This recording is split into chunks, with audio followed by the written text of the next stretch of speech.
For our first DIY, we're going to be putting together a DIY candle that's perfect for this time of year. You'll need a large mason jar for this DIY. The other thing that I picked up was off of Amazon. It's candle wax melt, and I like to get the soy kind. I'll link it for you down below. Whenever you're melting anything on the stove, you want to have a pot that's designated for this. So I kind of have my candle wax melt pot that's just an old pot, and I'm going to put the soy wax melt in there and turn it on low heat, and I'll let that melt. As it's melting, I wanted to add in some essential oils. I found this essential oil pack off of Amazon. I'm going to be using harvest spice and apple cider. I'll add in maybe about 20 or 30 drops to my mixture.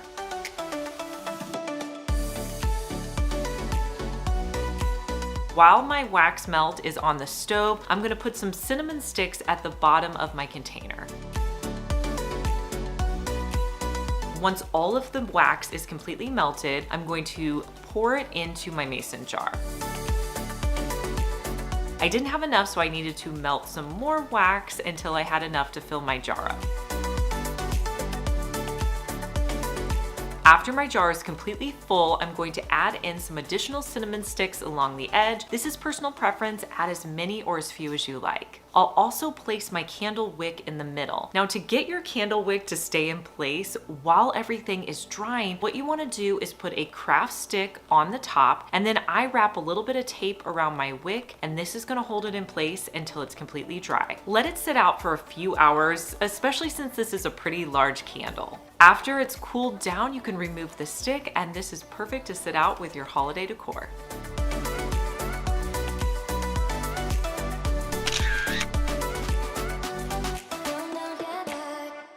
Don't throw out these fruit cups after you're done using them. I have a hack you can do with them using a mason jar. You're gonna need a wide mouth mason jar to make this hack work, but these little containers are great for storing dips or small items. So in your mason jar, that's where you can store your main snack item. I'm gonna be putting in some carrots.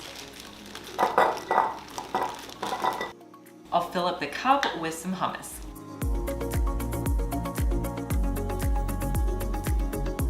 Put the disposable cup into your mason jar and then close it up with your mason jar lid. Ready to go. Use your imagination with this hack. You could do it with chips and salsa, maybe salad and dressing. The possibilities are endless.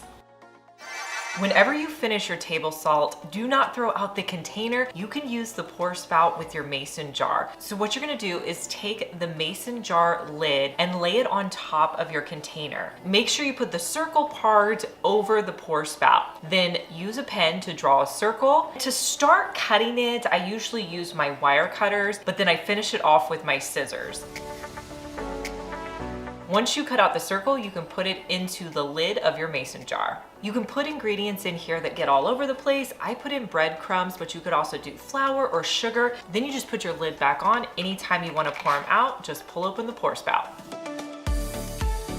So I'm going to be creating a DIY here. So for this DIY, I need mason jars. I also need a piece of wood. I'm going to be using this bamboo cutting board from Dollar Tree, and a belt from the thrift store. I'll start by cutting the buckle off of my belt. Then I'm going to position the belt on the side of my bamboo cutting board, and I'm gonna wrap it around my mason jar. Now, to secure it in place, I'm gonna be using a screw and my drill, and I'll screw the belt so it's even with the edge of my bamboo cutting board. Then I'm going to wrap the belt tightly around my mason jar and hold it on the other side. And I'll add another screw on the other side of my mason jar as tightly as I can to really hold that mason jar in place. After I had my first mason jar in place, I wanted to add an additional mason jar. So I'm gonna place the second mason jar on my bamboo cutting board and figure out where I'm going to place the screws. I'll place an additional screw onto my belt.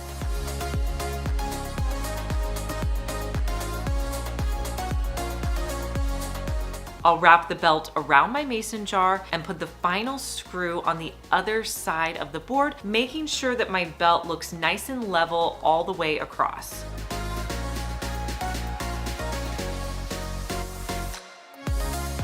I'll cut off the remaining belt so that it's flush with my bamboo cutting board. I also added some E6000 to the back of my mason jars just to hold them securely in place on my bamboo cutting board.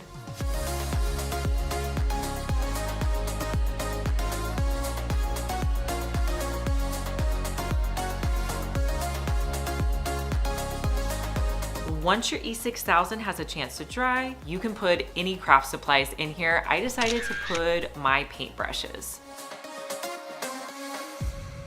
One of the most popular mason jars at Dollar Tree are these ones that are in this really cute pumpkin shape. They come in a clear as well as an orange color. For this next DIY, I'm gonna be using a clear one. You also wanna pick up some sticker dots. These are over in like the craft section at Dollar Tree where the stickers are. So I'm gonna start by pulling off a row of the stickers and I'm gonna put them on the top portion of my jar. And I'm gonna wrap them around the entire jar, putting them in the exact same place.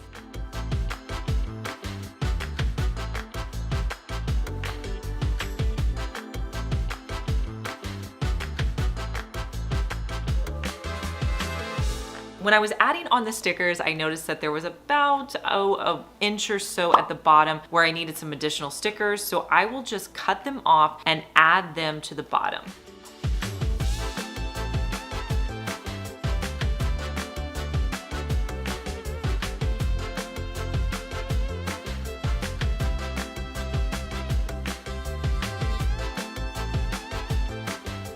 Next, I'm gonna spray paint the entire vase with a khaki color. So I'm going to do the bottom side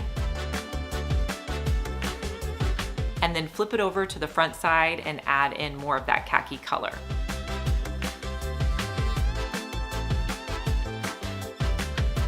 Next, I wanted to add this stone finish. I use this in a lot of my DIYs, and this is a great spray paint to add to your collection. So I'll spray around the entire vase.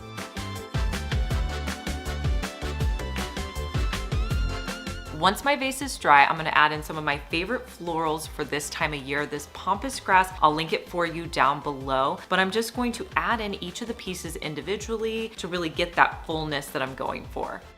And here's how it looks in my decor.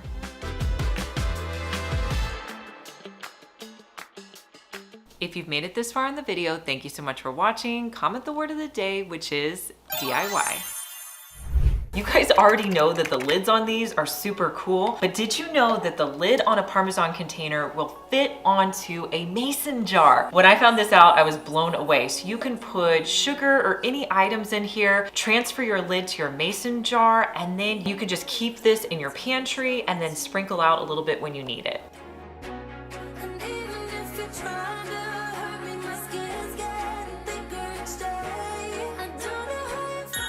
You're gonna need a clear jar. You're also going to need some glass paint. I'll link to the one that I picked up down below, but this is a really fun paint to use. You can use any color you want. I'm gonna use the two blue colors. With the middle section, I'm gonna use a paintbrush and paint on some of the lighter color blue. Now, some of my tips I wanna give you is that glass paint dries really quickly, so you wanna make sure you get all of the brush strokes out as you're going around. Do not wait and come back, because by the time you come back, you're not gonna be able to paint it. The other thing is, because it does dry quickly, if you want the color to be more intense, just add in a second coat. So after I did the blue lighter paint, I did on the bottom a darker color of blue. And then I did a second coat on the entire jar. I wanted this to have an ombre look, so I'm going to leave the top part of the jar completely clear. Let this dry completely, and I styled mine with some fall stems.